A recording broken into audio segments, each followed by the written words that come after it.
En este momento, jóvenes, les informo que a solicitud de algunos de sus compañeros ausentes el día de hoy, iniciamos la grabación. Y de manera similar vamos a comenzar con nuestra sesión de hoy. Y voy a dejar compartir la pantalla. Ahí está. Muy bien. ¿Me confirman, por favor, que estamos viendo las diapositivas? Así es. Perfecto. Muy bien, jóvenes. Pues ya dejando por el momento el tema de la meteorología, de los reportes meteorológicos que son de suma importancia, yo creo que ustedes ya pudieron haber deducido esto que les estoy comentando.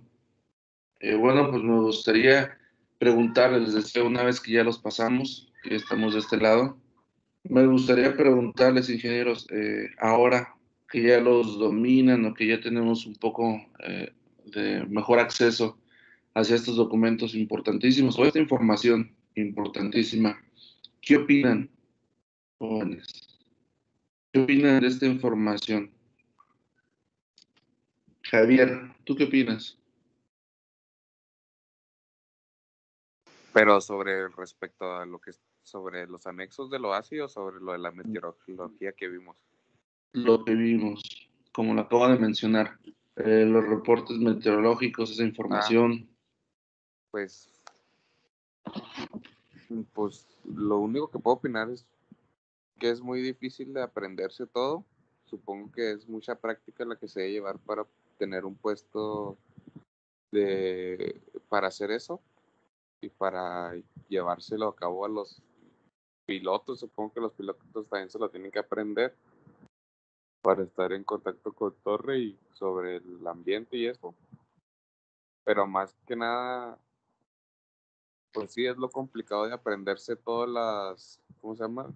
Cada uno de las abreviaciones o cada uno de las cosas, aprendérselas.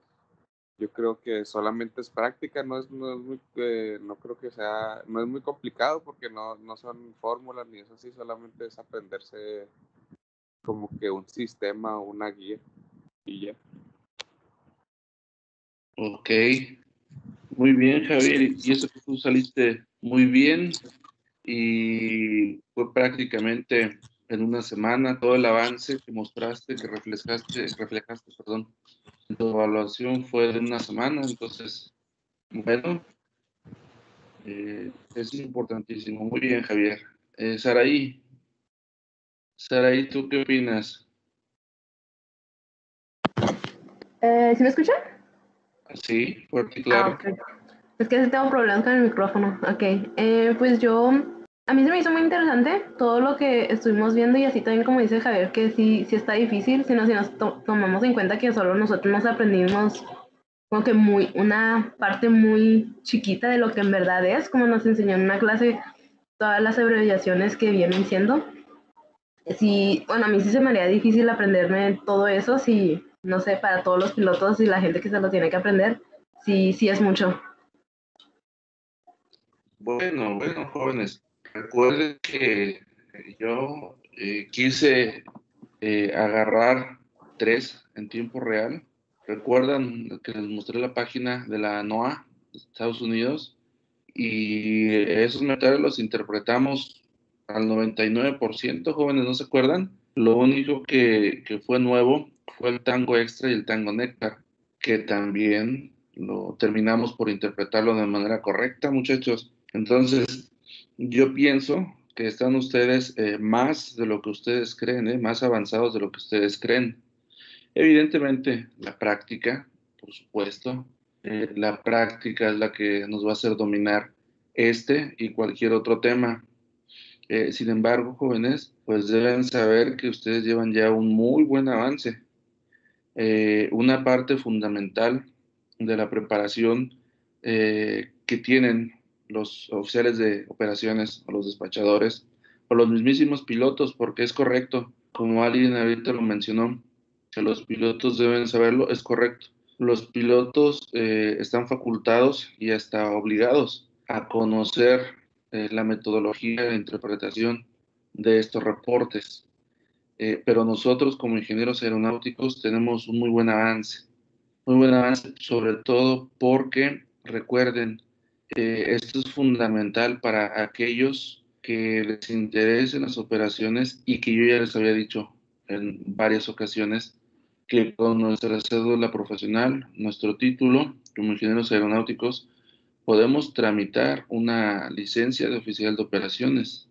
Nosotros ya no necesitamos pasar por un curso, ellos sí pasan o sí necesitan. ¿Por qué? Porque tenemos los conocimientos y esto que acabamos de ver en la evaluación y en las últimas clases es el 80%, jóvenes.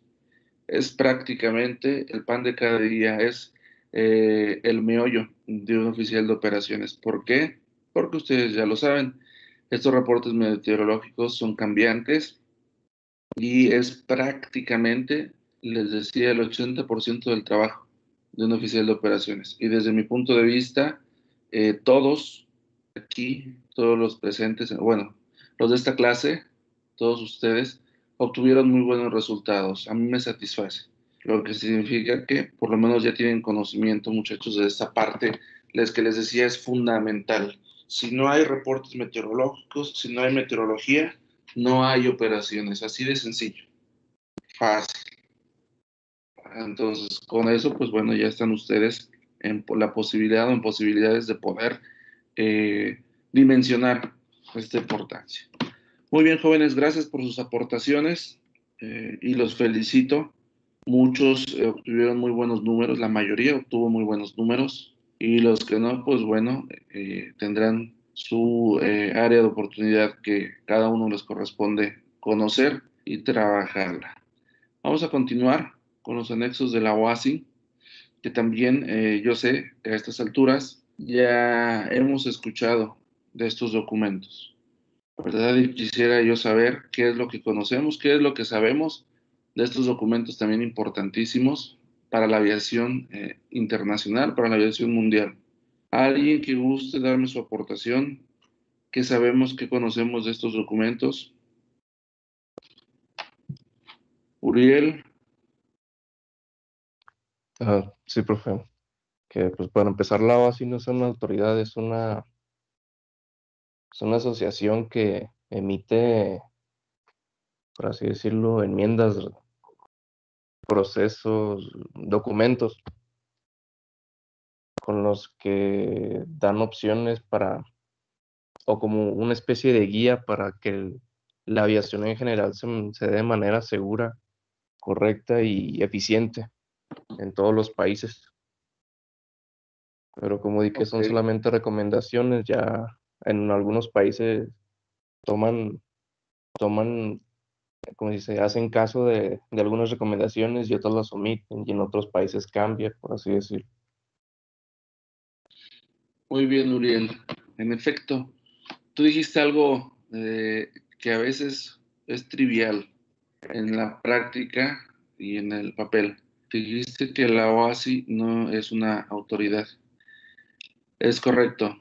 Sin embargo, pues bueno, un estado, recordemos que la OASI se compone de estados contratantes o miembros.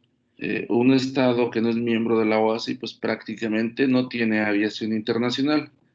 Por lo tanto, pues la OASI, ahí de manera no escrita, pues prácticamente se vuelve una autoridad. Porque imagínense ustedes, ¿no? Creo que ya habíamos platicado algo al respecto. Un país que no es miembro de la OASI, pues qué garantías da a los países perdón, a los países extranjeros, qué garantías les ofrece respecto a el seguimiento de las recomendaciones que hace la OASI. La OASI, recordemos que funciona o que su función es promover la aviación segura, aviación civil internacional segura, mediante recomendaciones, como nos dijo Uriel, ¿verdad? Pero aquí es donde entra la trivialidad que les decía. Pues si no acatan esas recomendaciones, pues no hay aviación. O bueno, no hay aviación internacional. Quizá aviación nacional dentro de ese país, pues sí habrá, ¿verdad? Pero imagínense qué tipo de aviación va a ser. Y un ejemplo de ello, que aunque es miembro de la OASI, es la región africana. África, pero bueno, ahí se atribuye a deficiencias económicas. Los mantenimientos de las aeronaves son deficientes. Los modelos, los años, la flota aérea africana es muy vieja. Y si a eso le sumamos, les decía, mantenimientos deficientes, pues bueno, pues son comunes los accidentes e incidentes en la región africana en cuanto a la aviación. Y continuando con este hilo de la OASI, que viene siendo esto que estamos viendo en pantalla, un organismo regulador de operaciones aeronáuticas civiles, bueno, pues tenemos más. ¿Pero qué son? Bueno, nos dice aquí que son entidades gubernamentales, organizaciones civiles, como la OASI, o una combinación de ambas encargadas de normalizar el tráfico aéreo en sus jurisdicciones. Si bien la OASI es una organización civil, tiene algo de gubernamental. ¿Por qué? Porque esta organización civil, la OASI, agrupa a representantes de gobiernos extranjeros. Entonces, por eso dice aquí una combinación de ambas. ¿Estamos de acuerdo? ¿Queda claro, jóvenes? ¿Por qué la OASI es una combinación? Bueno, esperamos que sí. Y pues bueno, tenemos muchos, ¿verdad? Muchos organismos reguladores de las operaciones aeronáuticas civiles. La primera, o la que tiene jurisdicción a nivel mundial, siempre y cuando, les repito, siempre y cuando el Estado sea contratante, ¿verdad? Porque no es lo mismo la jurisdicción internacional, pero si no se quieren afiliar, si no quieren ser miembros de la OASI, pues bueno, no pasa nada, salvo lo que ya les había comentado. Pero la OASI es la número uno o es la que tiene jurisdicción internacional. Tenemos la Charlie Alfa Alfa, ¿verdad? La Autoridad Aeronáutica. ¿De dónde será esta, muchachos? La Charlie doble Alfa. Correcto, de China. Tenemos lo que antes era la Dirección General de Aeronáutica Civil, México, evidentemente. O bueno, fíjense, ahora este acrónimo podría corresponder a Chile. En Chile también era la DGAC, pero bueno, México se le ocurrió cambiarlo a AFAC. Pues bueno, ahora podemos dejarlo como la Dirección General de Aviación Civil. En México era Dirección General de Aeronáutica Civil, en México es Dirección General de Aviación Civil. Entonces, para estar con la moda jóvenes, esta es la Autoridad Aeronáutica de Chile. Tenemos la Fox doble Alfa, que yo creo que esta ya sabemos todos, ¿verdad? ¿De dónde es? Tenemos la europea y la inglesa, si no me equivoco. ¿Cuál es la diferencia, jóvenes, entre estas del segundo nivel y la primera? ¿Quién me lo dice, jóvenes?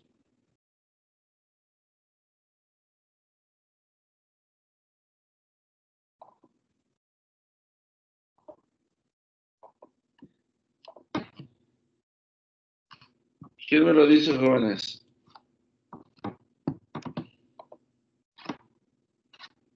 Pues la jurisdicción, profe, pues la OASI es internacional, abarca pues muchos países y Ajá.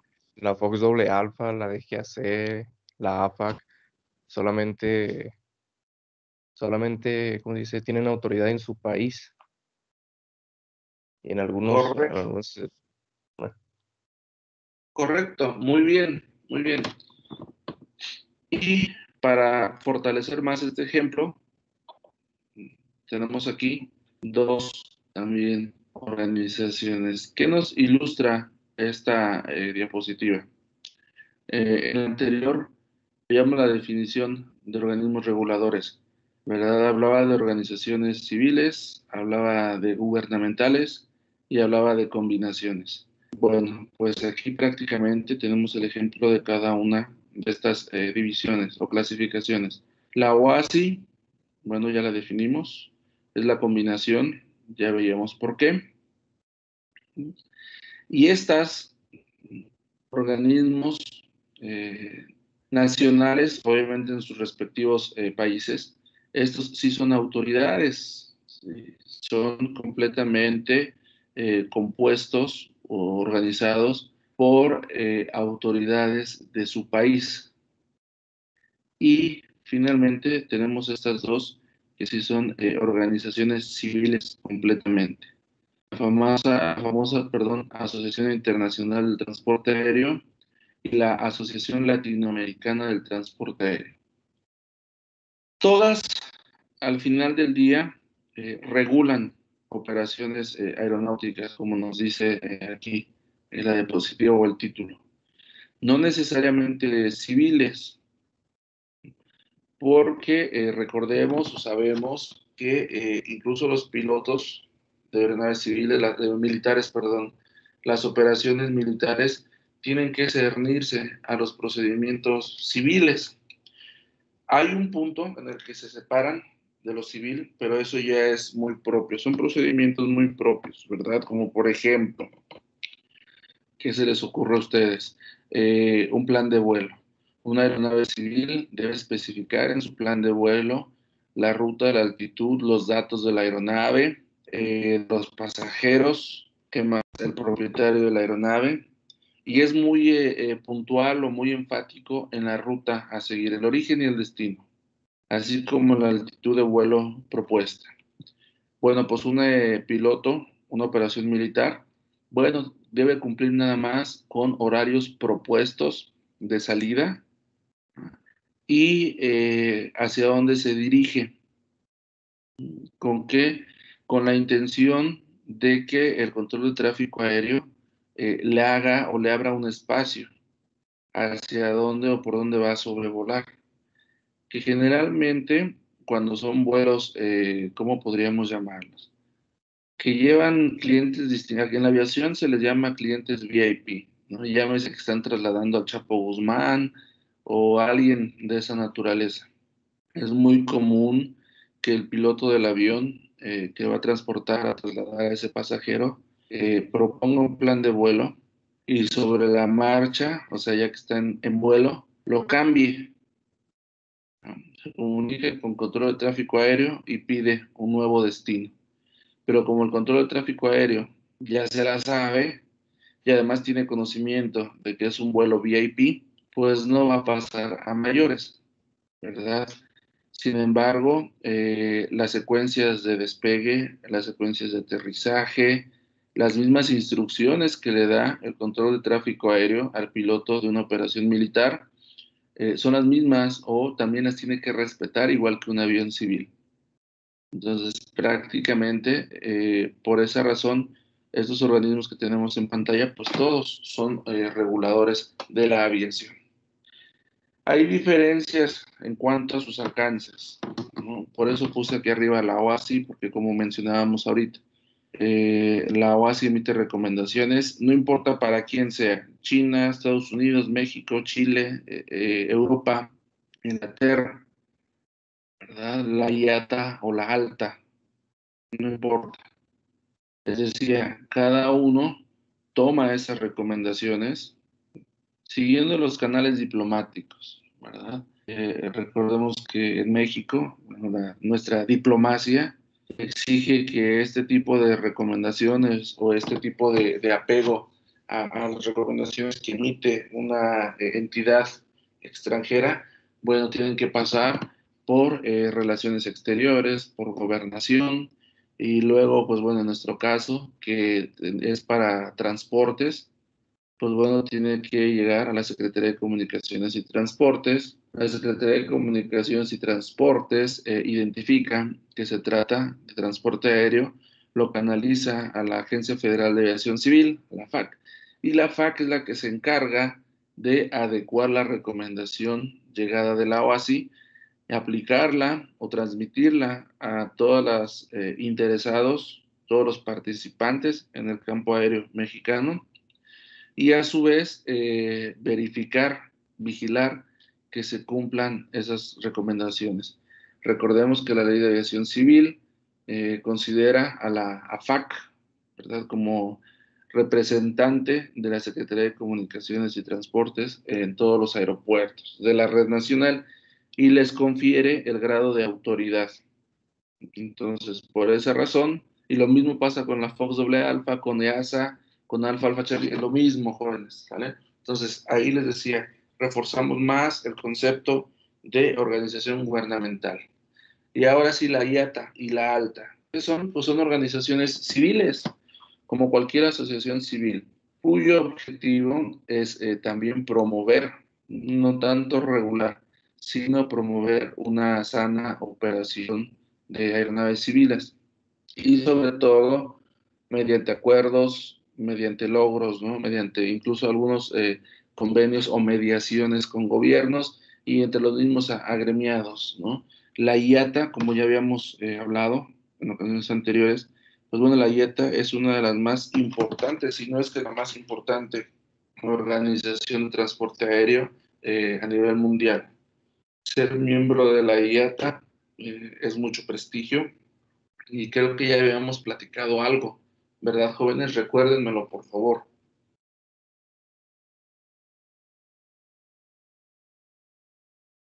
Natalia, Javier, Uriel.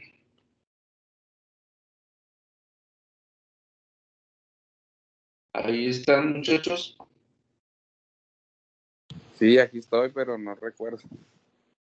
No, es que yo tampoco estoy seguro, por eso les pregunto.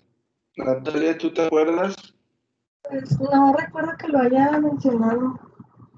Ok, perfecto, ya con eso es suficiente. Si ya lo mencioné, bueno, se van a acordar. Y si no, lo vamos a conocer. Les decía, la IATA, la Asociación Internacional de Transporte Aéreo, es la más importante y es la que agrupa a alrededor de 190 aerolíneas de todas las nacionalidades. Una de sus virtudes es que la IATA cuenta con softwares estandarizados para venta o reservaciones. Es un software que se le llama Amadeus y lo que tiene ese software, bueno, es que hagan de cuenta McDonald's. No sé si la comparación será a la altura, pero ya ven que McDonald's tiene la fama de que la misma hamburguesa que compras en McDonald's en México es la misma hamburguesa que comprarías en un McDonald's en Sri Lanka o en la India o no sé qué país exótico les parezca. Bueno, pues algo muy similar sucede con este software de ventas que tiene la IATA. Es muy amigable, sobre todo porque está homogeneizado, les decía, con incluso las agencias de viajes. Recuerden que en el transporte aéreo las agencias de viajes ocupan un papel preponderante, un papel muy importante en cuanto a la venta de pasajeros y en algunos casos hasta, bueno, ya hay agencias que venden todo, hasta la alimentación, ¿no? El transporte, las visitas guiadas, etcétera, etcétera.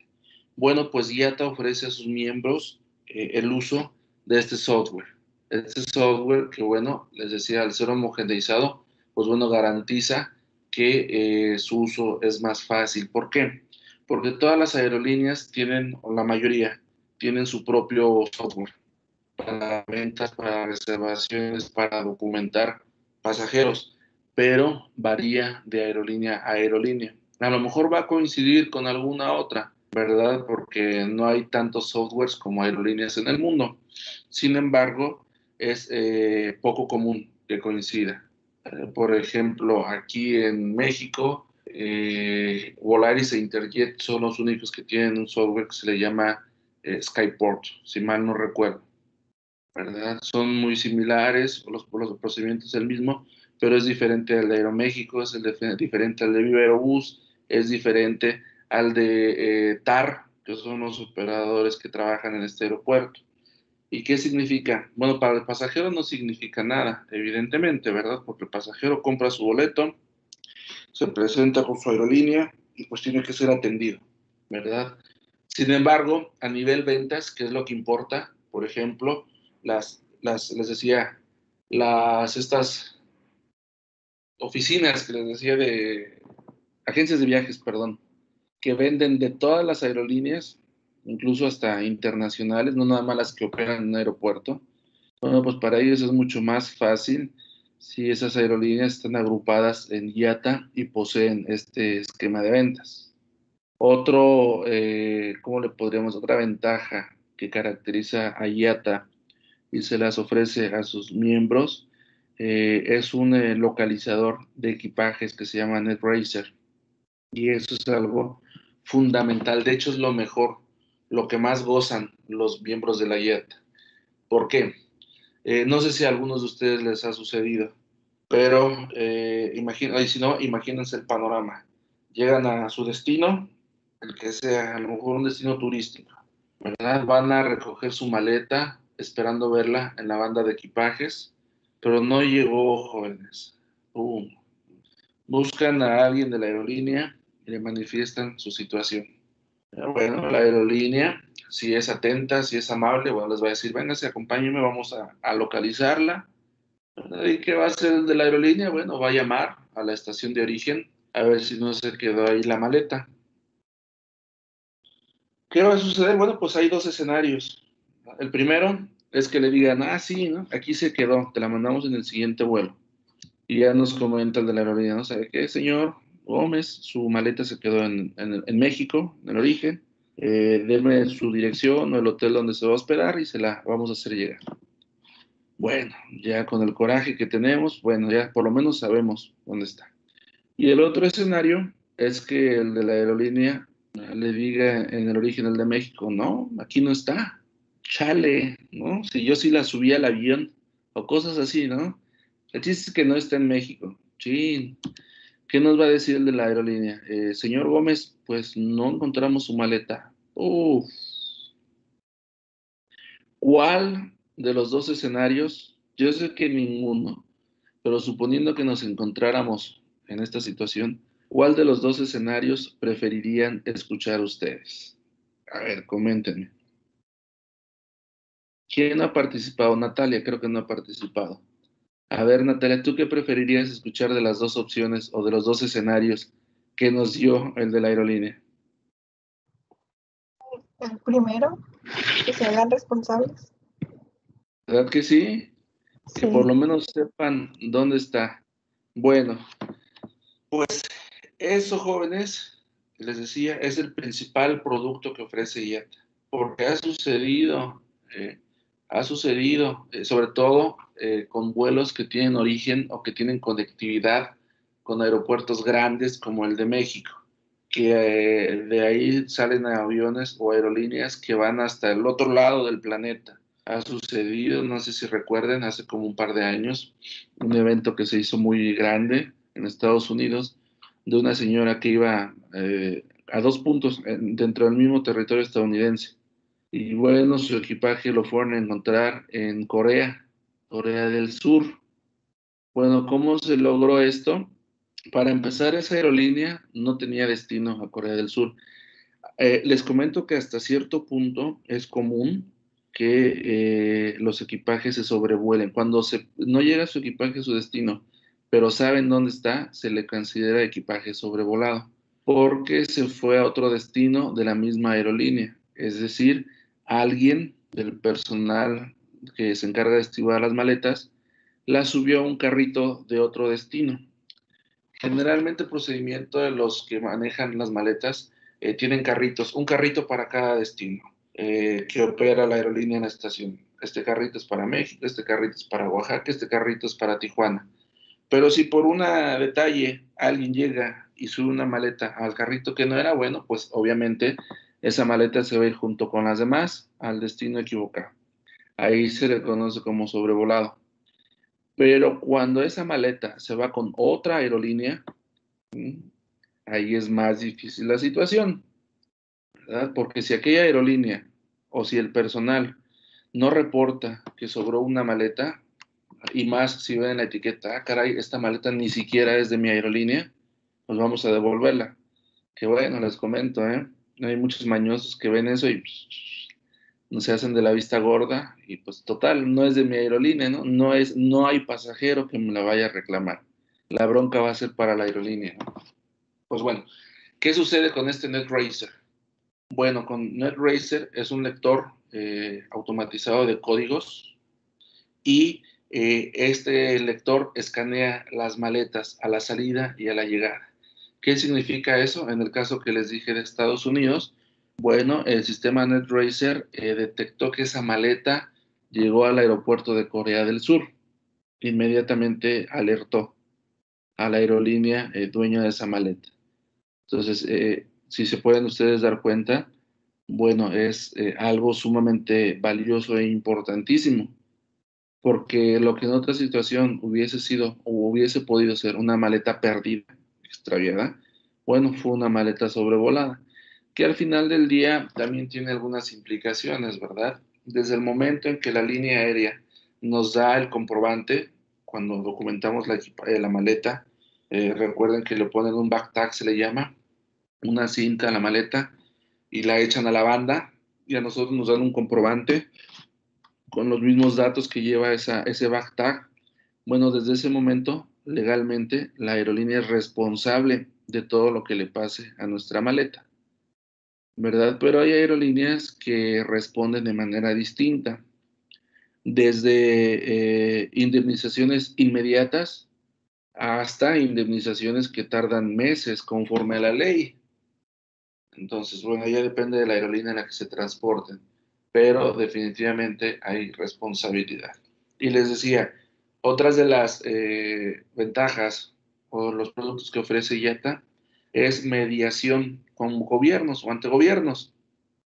¿Qué sucede? No recuerdo si les había platicado también el caso de, por ejemplo, muy cercano de nosotros, Volaris. Les había dicho, ¿no? Bueno, y si no se los comento. Volaris hasta hace ya 2 años, yo creo, si no es que 3, ya estamos finalizando el 2020. Quizá 3 años. Hace 3 años iba a abrir una ruta Chihuahua-Phoenix. ¿Qué sucedió? Bueno, eso fue gracias a la mediación de la IATA con el gobierno de Estados Unidos. Muchas de las rutas que se ofrecen, les decía, es gracias a la intermediación de los gobiernos. ¿Y qué sucedió? Bueno, pues ya lo demás no salió tan bien, ¿verdad? Porque no, ya no se abrió, pero lo que les quería comentar es eso. La IATA se encarga también de ser intermediario entre aerolíneas y gobiernos o autoridades aeronáuticas. Y además de que la IATA, les comentaba, es muy prestigiosa y la IATA tiene una certificación de seguridad que se le llama IOSA, la famosa IOSA, India Oscar Sierra Alfa. La famosa auditoría o certificación IOSA, que es la línea aérea que posee esta certificación, vaya, es algo así como, ¿qué les puedo decir? Las 5 estrellas de seguridad que tienen en los vehículos. Recuerden que también en los vehículos se clasifica los niveles de seguridad y las 5 estrellas pues es lo máximo. Comprar un vehículo 5 estrellas de seguridad pues, es un vehículo de lo más seguro que puede haber. Bueno, pues esta certificación IOSA significa IATA Operational Safety Audit, o sea, algo así como Auditoría de Seguridad Operacional de la IATA.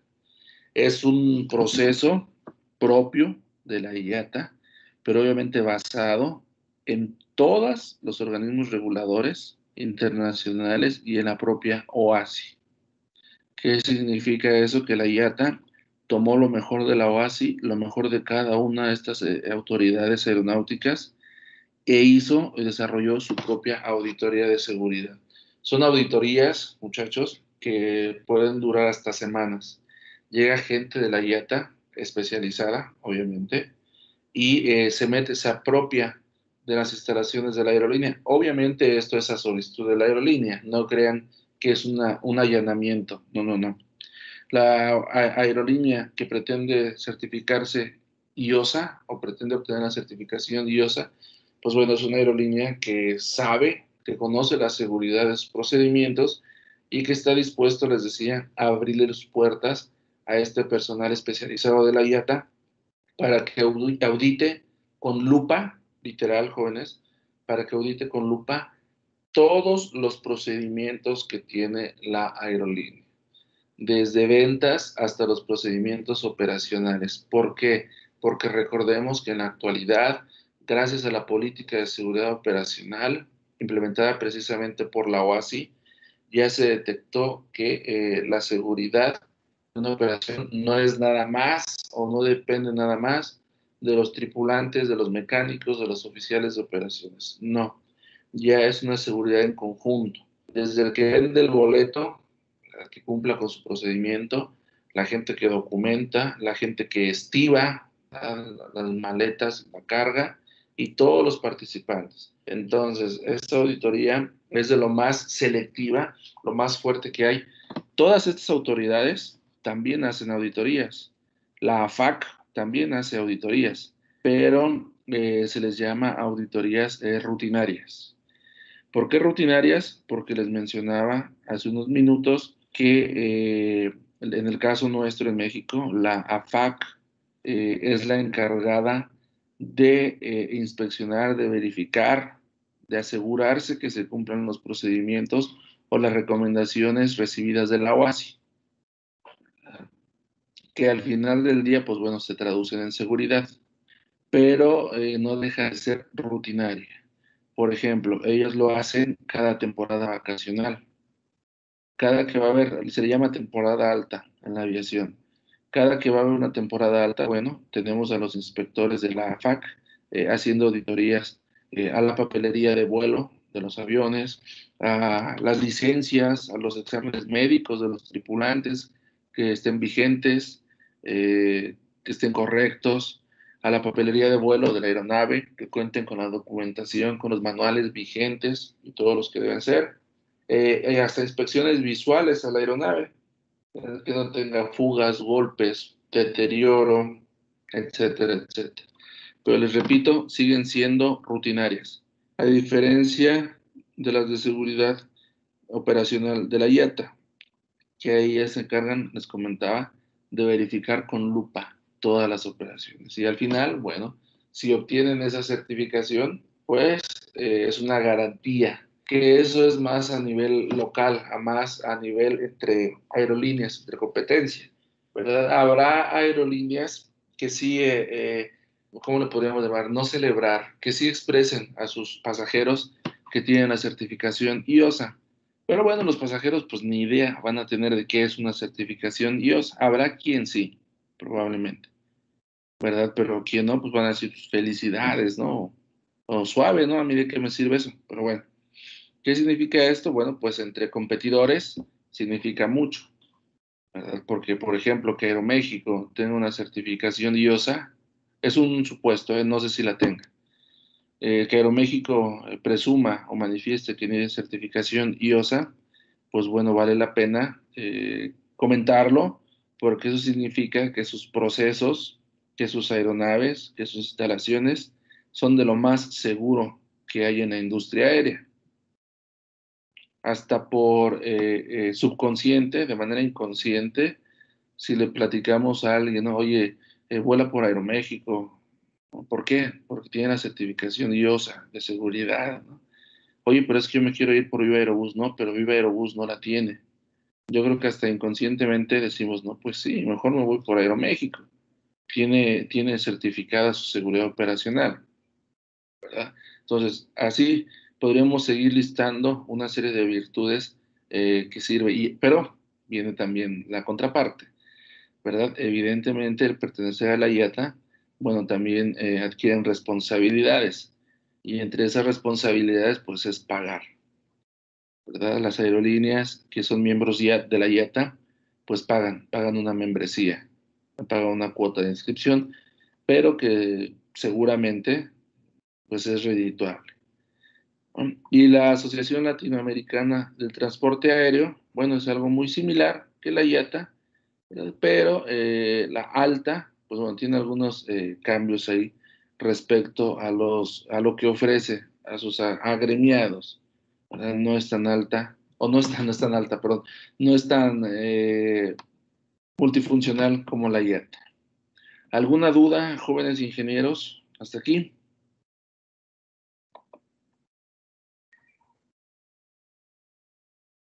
Bueno, eso es un no, ¿verdad? Y vamos a ver algo de historia de la OASI, ¿verdad? Y nos remonta hasta 1944. No sé si alguien me quiere ayudar a leer, por favor, esta diapositiva. Yo mero. Gracias, Javier. Adelante, por favor. 52 países firmaron el 7 de diciembre de 1944 el Convenio sobre Aviación Civil Internacional, también conocido como Convenio de Chicago, en Chicago, Illinois. Gracias, Javier. ¿Les dice algo? ¿Alguno de los datos que nos leyó Javier? Sobre todo la fecha, ¿les dice algo? Si no, es cuando termina la Segunda Guerra Mundial. Correcto, Javier. Es la fecha o es el año en que la Segunda Guerra Mundial estaba concluyendo. Al finalizar este evento, bueno, los países se dieron cuenta pues que era necesario regular en ese entonces se dieron cuenta que la aviación, que los aviones iban a ser una pieza clave para el dominio de la soberanía, jóvenes. ¿Qué significó esto? Por ahí se dice, que tanto la Primera como la Segunda Guerra Mundial, lo que se trató, y recuérdenlo cuando les platicaba yo en nuestra clase de ingeniería aeronáutica o de introducción a la ingeniería aeronáutica, la Primera Guerra Mundial fue algo así como vamos a exponer nuestros aviones, ¿no? Tenía pocos años de haberse inventado la aviación y era algo así como que necesario saber el nivel de avance que tenían los países. En ese entonces no había espionaje, ¿verdad? No habían satélites, no habían fotografías satelitales para espiar al enemigo y saber qué estaban haciendo. En esos entonces, pues la única opción era, a ver, saca tus aviones y yo saco los míos, ¿no? ¿Y cómo lo hicieron? Pues bueno, poniendo una guerra mundial de por medio, ¿verdad? ¿Qué sucedió? Bueno, en la primera, cuando conocieron sus capacidades, se calmaron, como lo diríamos, ¿verdad? Y después, ya que el progreso continuó, pues dijeron, viene otra, ¿no? Vamos a ver qué tanto has avanzado Europa, qué tanto has avanzado América, etcétera, etcétera. Pues bueno, armaron la Segunda Guerra. Y ya para la Segunda Guerra, pues bueno, recordemos que ya fue los bombazos atómicos, ¿verdad? Ya habían aviones, por ahí ya existía un avión con motor turborreactor. ¿Qué sucedió? Bueno, también dijeron, vamos a calmarnos, terminamos la Segunda Guerra Mundial, pero ahora sí todos estaban conscientes de que los aviones eran una pieza, les decía, fundamental. Quien tuviera mejores aviones, más aviones, iba a ser quien dominara una tercera guerra mundial. Y recuerden, ¿no?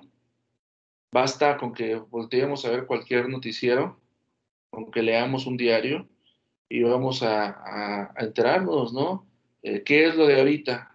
Misiles, ¿no? Misiles de larguísimo alcance, ¿no? Que con ojivas, no, bueno, eso ya no es de nuestra incumbencia, ¿verdad? Pero un misil sigue siendo una aeronave. Recordemos la definición de aeronave. Un misil sigue siendo avión, ¿no? Tenemos aviones, o tienen los militares, aviones ya hipersónicos, ¿verdad? Tienen armas capaces de operar en la estratosfera, en la mesósfera o desde la mesósfera. ¿Qué significa esto? Al final del día, todo se resume en aeronáutica, en aviación. ¿Qué sucede? Pues bueno, viene a confirmar lo que estamos viendo en esta diapositiva. La OASI surgió como una rama de la ONU. Recordemos que la ONU, la Organización de las Naciones Unidas, también se formó con la finalidad de promover la paz, ¿verdad? En general. Y de la ONU, bueno, surgieron ramificaciones como que la UNICEF, ahorita la OMS, ¿no? Que está muy de moda, la Organización Mundial de la Salud, y les decía, entre ellas, la OASI.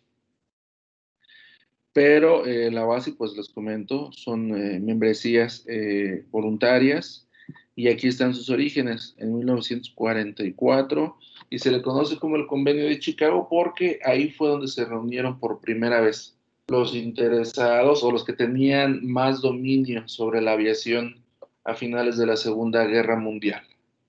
¿Vale? Y de ahí, pues bueno, pasaron a establecer objetivos, número 1, ¿verdad? Que era, pues les decía, al final del día, promover una aviación civil segura. Algunos objetivos, pues son facilitar el diseño de rutas aéreas, aeropuertos y apoyo para la navegación aérea en aviación civil internacional. ¿Y cómo lo hacen? Bueno, lo veíamos en el inicio de nuestra clase el día de hoy. ¿A través de qué? ¿Verdad? A través de los famosos anexos.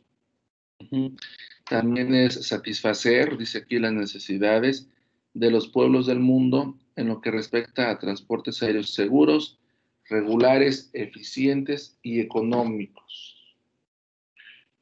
¿Qué significa esto? Bueno, seguros, pues es un tema que les he venido diciendo desde que iniciamos. Regulares, eso es, ahorita quizá es el mejor ejemplo de lo que podíamos hablar acerca de la regularidad de la aviación civil. ¿Qué significa eso? En la diapositiva anterior decía facilitar el establecimiento de rutas. ¿Qué significa eso? Algo así como homologar los requisitos en cuanto a pares de ciudades o de naciones. ¿Para qué? Para establecer un flujo, un tráfico aéreo regular, que sea constante, que sea eficiente. ¿Eficiente por qué? Para que se pueda traducir en economía. Incluso algunas aerolíneas aquí en México, recuerden, estaban ustedes muy chamacos, creo yo, pero cuando surgieron aerolíneas como Volaris, como Interjet, como Viva Aerobús, bueno, su objetivo, sobre todo la Interjet, que fue la que surgió primero, de las que acabo de mencionar, su objetivo era algo así como, palabras más, palabras menos, acercar el transporte aéreo a la mayor cantidad de mexicanos posible. Interjet surgió, eso sí lo recuerdo bien, con la intención de elevar, en esos entonces, estoy hablando de 2005, 2000 y tantos, el porcentaje de mexicanos que utilizaban el avión para transportarse, ya sea de negocios, de placer, de lo que fuera, era alrededor del 3 al 4%. ¿Por qué? Porque esto es lo que no tenía precisamente. Estoy subrayando o estoy señalando economía. ¿Qué sucedió? Bueno, dicen que la creación de Interjet fue para eso, para elevar ese porcentaje. Su objetivo, cuando surgió Interjet, era llegar a un 10%, que el 10% de los mexicanos utilizaran el transporte aéreo. ¿Y qué sucedió? Bueno, efectivamente lo lograron. ¿Lo lograron cómo? Eficientando su modelo de negocio, eficientando rutas, eficientando equipos, de una manera, pues bueno, diferente a la que se tenía en ese entonces. Y que bueno, ese tema, modelo de negocios, se lo voy a presentar la siguiente clase, ¿sale? Que es muy interesante, pero de entrada, jóvenes, de entrada. Yo creo que esto sí lo hemos conocido y sobre todo aquellos que son trotamundos, yo creo que sí hemos escuchado que si son de bajo costo, que si son de alta eficiencia o que si son aerolíneas con modelos de negocios tradicionales, ¿verdad? Entonces, esto fue, o esto es mejor dicho, parte o cómo cumple los objetivos la OASI. Y les decía, cuando estábamos o cuando me refería al establecimiento de los requisitos, de homologar los requisitos de ciudades, bueno, surge otro tema también muy interesante que se conoce como las libertades del aire. Y vas prácticamente, bueno, cuando veamos esa parte de las libertades del aire, vamos a conocer lo que sucede tras bambalinas, por decirlo de esta manera, en cuanto a los vuelos aéreos internacionales. Quienes han volado en un vuelo internacional, bueno, pues no hacen otra cosa más que comprar el boleto, presentarse, lugar y fecha y hora que les indica la aerolínea, con los requisitos que les piden, abordar ese avión y llegan a su destino y tan. Pero, ¿qué hay detrás de ello? aparte de lo que ya hemos podido observar, sobre todo cuando veíamos el tema del lado tierra, lado aire, bueno, pues para vuelos internacionales hay algo más que tiene que ver con la diplomacia, con la soberanía. Esa parte es la que vamos a ver cuando veamos, cuando estudiemos las libertades del aire. ¿Estamos de acuerdo, jóvenes? Muy bien, entonces, déjenme ponerme aquí de acuerdo.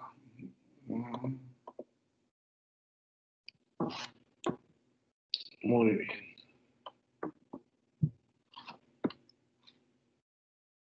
Bueno, qué importante que necesito comentarles.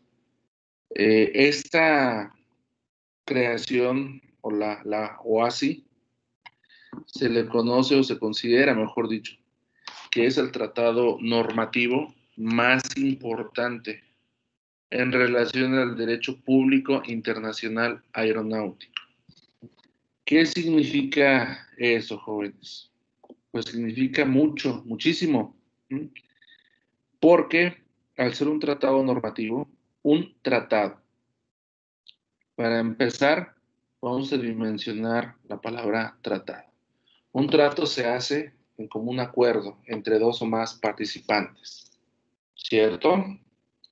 Entonces, al ser un tratado, bueno, significa una concordancia, una comunidad de objetivos, una comunión, perdón, de objetivos entre dos o más participantes. Al ser normativo, implica obligaciones. Al implicar obligaciones, contraes responsabilidades. Y si se trata de derecho público internacional aeronáutico, pues bueno, es un tema, incluso jóvenes, esta parte de derecho público internacional aeronáutico es una especialización, una especialidad aparte. México tiene especialistas en derecho público internacional aeronáutico. Vienen a ser, jóvenes, los litigantes, los abogados especializados en temas aeronáuticos, tanto a nivel país como incluso suponiendo que en México se llegase a castigar un delito, como por ejemplo el link que le subí el fin de semana a Teams, que si alguien tuvo la molestia de seguirlo, bueno, es una noticia de que en un lugar, creo que fue de Rusia, una pasajera cometió un acto de interferencia ilícita al abrir una puerta de emergencia y salirse a caminar por el ala del avión, que porque tenía calor, ella. Bueno, ¿qué sucede? Existe una penalización para este tipo de actos, que les repito, se considera un acto de interferencia ilícita. ¿Por qué? Porque es un acto tendiente a poner en riesgo una operación o infraestructura aeronáutica. Esa es la definición de un acto de interferencia ilícita. Y por consecuencia, cualquier violación a este tipo, cualquier hecho constitutivo de acto de interferencia ilícita, debe ser castigado. Pero, ¿qué sucede? Países como México, pues no tienen la capacidad, ¿cómo le podríamos decir? Ni legislativa y mucho menos punitiva.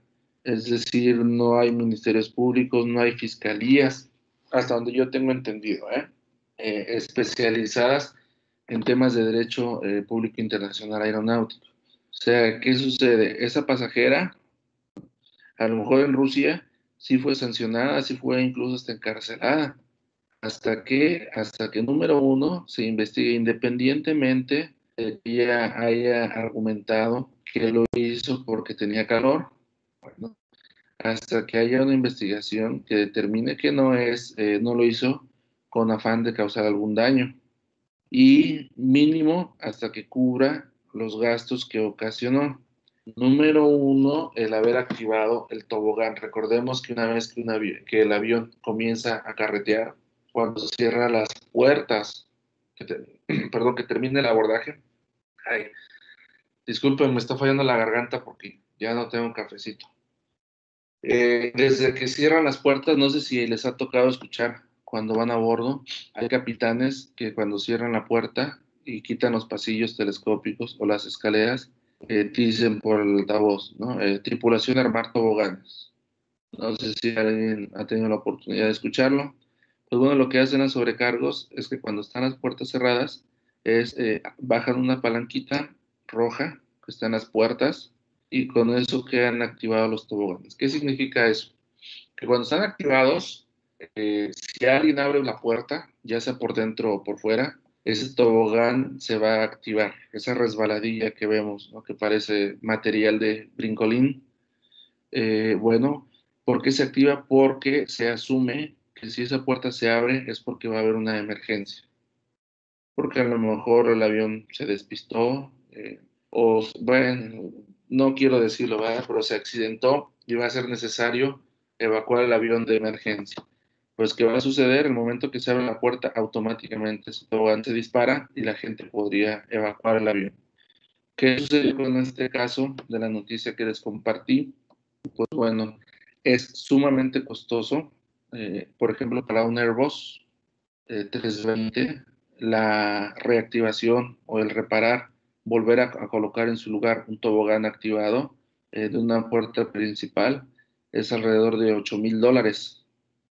Eso nada más en dinero, en sueldos del personal que interviene, perdón, en refacciones, pero viene la parte igual o más cara, la demora, joven, la demora que causó a la aerolínea el regresarse a plataforma, si ya estaba en posición de despegue, que creo que así fue, el caso que les platiqué, que les compartí, les decía suspender la operación que llevaba, regresarse a plataforma, demorar el vuelo hasta que, si es que tienen ahí personal para rearmar el tobogán, ¿eh? Y si no, pues bueno, quitarlo, diferir, bajar la capacidad de pasajeros de ese avión. ¿Por qué? Porque los aviones tienen un número de puertas que no es capricho del fabricante, no es por estética, no, el número de puertas que tiene una aeronave va en relación con el número de pasajeros que tienen la capacidad de transportar. Y coincide, ¿verdad?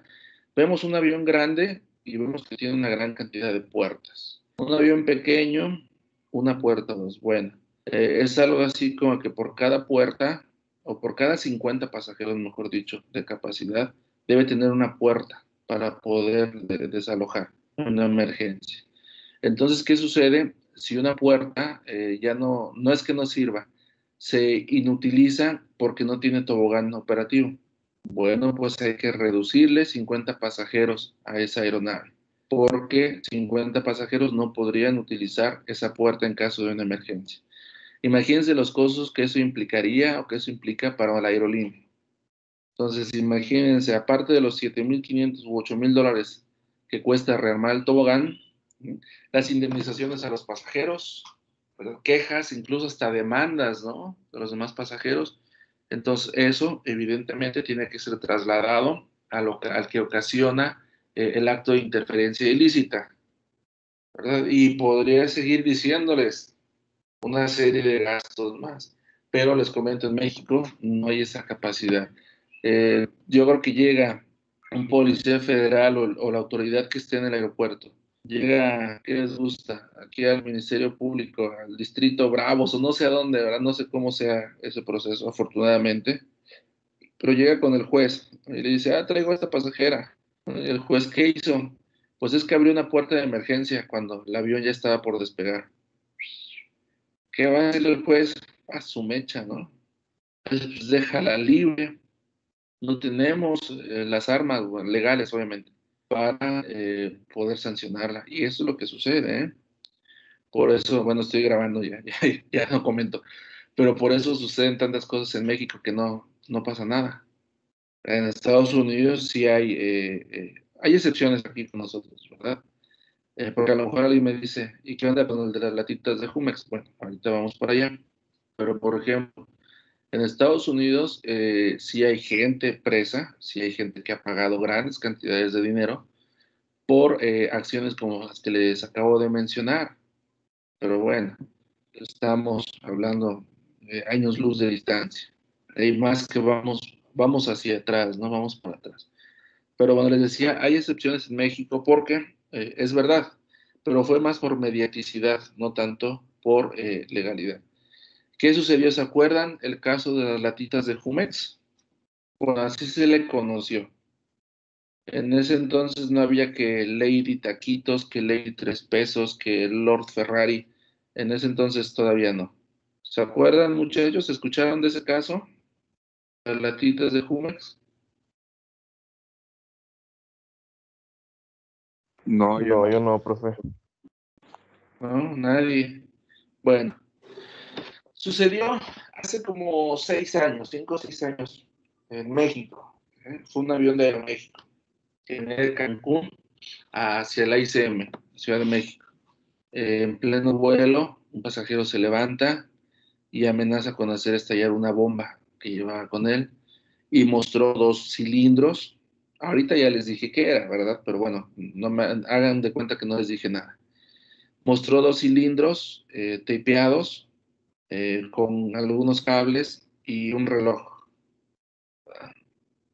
Y le dijo a la tripulación que quería, bueno, ya ni recuerdo bien cuáles eran sus peticiones, pero se dio por confirmado, se activó el protocolo de amenaza de explosivo a bordo.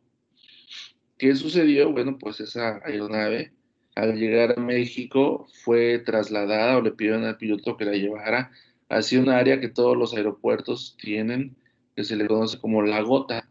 ¿Qué es la gota? Pues es la cabecera de una de las pistas, que yo creo que todos ya la hemos verificado. Y bueno, ya ahí pues actúan, ¿no? Policías y todo. ¿Qué sucedió de esto? A lo mejor usted ya está preguntando, bueno, ¿cómo pudo llegar a bordo con explosivos? ¿Qué sucede? Bueno, la capacitación de seguridad que se les da a la gente que interviene en las operaciones aeronáuticas, evidentemente prohíbe, ¿verdad? Ir a ver, oiga, a ver, préstemelo, si es un explosivo de verdad, o nada, no le creo. La capacitación dice, hay que identificar, un explosivo tiene explosivo, material detonante, en este caso fueron los 2 cilindros que les digo, que estaban tapeados. Un explosivo tiene cables, que les decía que este señor mostró los cables, y tiene un temporizador. Esos 3 elementos tiene un explosivo. Si tiene esos 3 elementos, es altamente probable que sea un explosivo. Entonces se debe tratar como explosivo. Si le falta alguno de estos elementos, bueno, se podría hacer como un presunto, probabilidad de explosivo. ¿Qué sucedió? Les decía, pues este señor puso las latitas, puso cables y les puso el reloj. Con eso se cumplieron los 3 requisitos para considerarlo como explosivo. ¿Qué pasó? Pues les decía, ese avión fue trasladado al área especial en el aeropuerto, llegaron los policías especializados, al estilo Hollywood, prácticamente. Total, que sí arrestaron a la persona que amenazaba con hacerlo explotar, y bueno, se dieron cuenta que no eran explosivos, eran lo que les decía, 2 latas de Jumex, que no sé si todavía se vendan así en el mercado, pero en ese entonces habían latas de Jumex de a litro, metálicas, que pues eran redondas, y si las tapeaban, pues bueno, parecía tubos de dinamita, ¿verdad? ¿Qué sucedió? Pues evidentemente una serie de omisiones en el proceso de seguridad, ¿verdad? En el aeropuerto de origen. Porque si bien no eran explosivos, recordemos que los ERPES, bueno, los equipos de revisión de pasajeros y equipaje, para que no me vayan a malinterpretar, se basan en la densidad de los materiales. Estos equipos de revisión alertan cuando hay una densidad propia de un explosivo o de algo metálico o no autorizado. Se puede graduar, ¿verdad? ¿Qué sucedió? Pues bueno, como no era explosivo a lo mejor, pues no lo alertó, ¿verdad? Estos rayos X, esta máquina de rayos X, no alertó nada. Pero ¿qué sucedió? Pues bueno, el personal, si se han dado cuenta, si recuerdan, cuando pasan por estas máquinas de rayos X en los aeropuertos, pues bueno, siempre hay un monitorista siempre hay un ser humano viendo a través de una pantalla lo que la máquina está pasando en su interior. ¿Qué sucedió? Si bien la máquina no alertó por densidad, pues sí les indicó la forma de un objeto sospechoso, porque eso también, no sé si les ha tocado que algunas veces en su equipaje les dicen, ¿me permite revisarlo? Porque ves que se ve algo extraño. Y ya les revisan y ven que era, no sé, cualquier objeto, ¿no? Que no está prohibido, pero que tenía la forma de algo sospechoso para el personal de seguridad. Bueno, ya vieron que no es nada sospechoso, no es nada prohibido, bueno, adelante. Pues, ¿qué pasó? Pues esta persona no estaba atenta de su trabajo y no observó la pantalla. No vio lo que este señor llevaba, pues entonces este señor, pues ya la hizo, ¿verdad? A bordo, les decía, amenazó. Ya después se determinó que era una persona, o que es, porque creo que sigue vivo. Es una persona con alguna debilidad mental. Pero a lo que voy con esto es que en ese caso sí hubo creo que 2 o 3 años de prisión para esta persona, pero no tanto por el hecho de haber cometido un acto de interferencia ilícita, sino por la mediaticidad. Les decía, por ahí debe estar en YouTube el video, pero hubo enlaces en vivo inmediatamente, hubo interrupciones a la programación, pues imagínense, ¿no? Un avión secuestrado en México, ¿no? ¡Wow! Inmediatamente todos los noticieros de ese momento a cubrir las noticias, noticieros internacionales. ¿Qué sucedió? Pues bueno, México no podía dar una mala imagen a la opinión internacional. Pues a este señor sí le dieron prisión. Pero todo eso, les decía, se resume o se centra en el derecho público internacional aeronáutico, que sería genial, jóvenes, ¿eh? No sé ustedes, pero yo opino que sería genial que tuviéramos alguna materia o más materias relacionadas a esta especialidad dentro de ingeniería aeronáutica. Entonces, bueno, ¿alguna pregunta hasta aquí, ingenieros?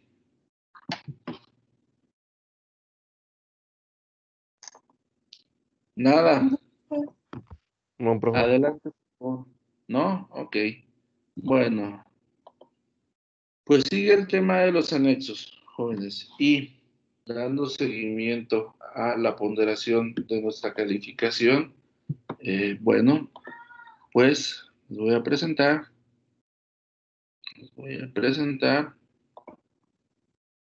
esto que están viendo en su pantalla. ¿Sale? Son los anexos de la OASI del 1 al 6, del 7 al 12 y del 13 al 13º al 19. Y están divididos en pares, en parejas de compañeros. A partir de la siguiente clase, jóvenes, ahorita si quieren empezar a compilar su información, les voy a encargar, por favor, desarrollar este tema, estos dos compañeros, que es Javier y no sé quién más, y bueno, ellos dos que no están presentes el día de hoy, y los últimos dos compañeros van a desarrollar estos números de anexos de manera genérica, pero muy puntual. ¿A qué me refiero? Bueno, cada anexo es un librote como de 5,000 páginas, 5,000 hojas.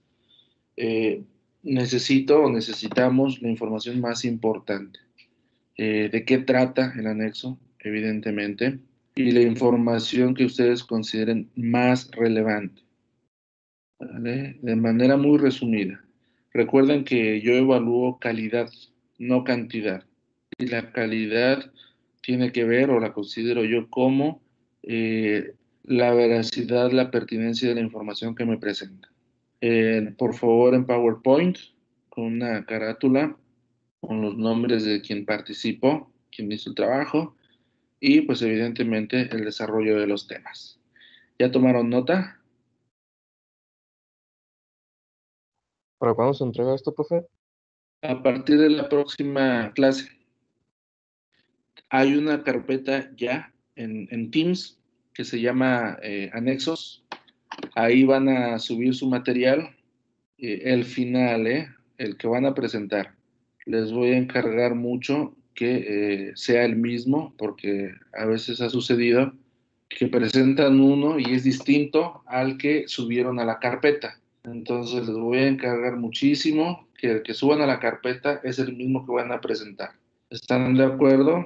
¿Queda claro? Necesito escuchar su respuesta. ¿Queda claro, jóvenes? Sí, profe, queda claro. Excelente. ¿Ya tomaron nota entonces de con quiénes toca trabajar? Sí, pero pues nada más tengo la matrícula, no el nombre. Pero me imagino que está presente, ¿no?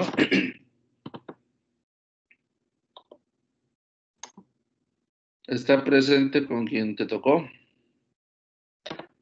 Por ejemplo, ahí les va.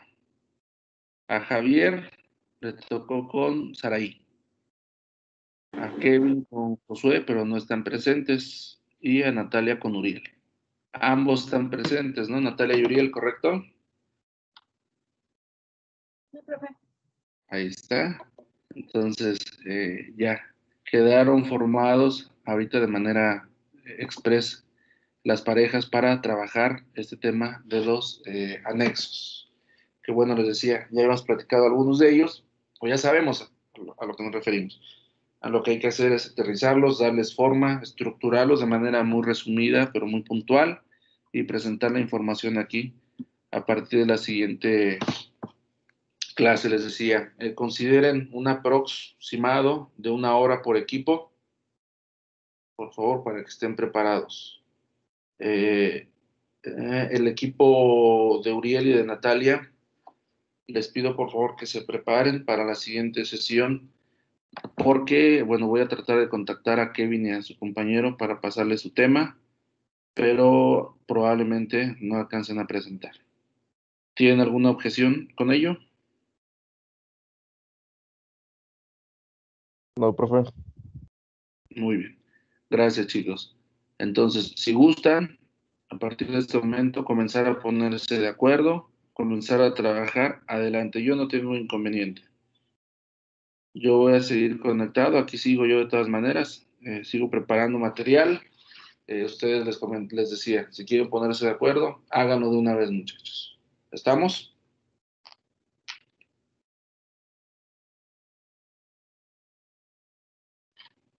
Bueno, ánimo, jóvenes, despierten. ¿Qué sucede? ¿No quieren hablar? ¿Quién los regañó? ¿Qué pasó? Hablen ahora. Ando pensando en cómo desenvolver el tema y los anexos. Ando Bueno, planificando, profe. perfecto. Estoy seguro que van a desarrollar su creatividad ingenieril, porque lo quiero a nivel ingenieril, muchachos, la presentación que nos proporcionen el material que nos presenten, que sea a nivel ingeniero, jóvenes. Estoy seguro que lo van a lograr. Pues bueno, muchachos, aquí estoy al pendiente. En este momento pauso la grabación.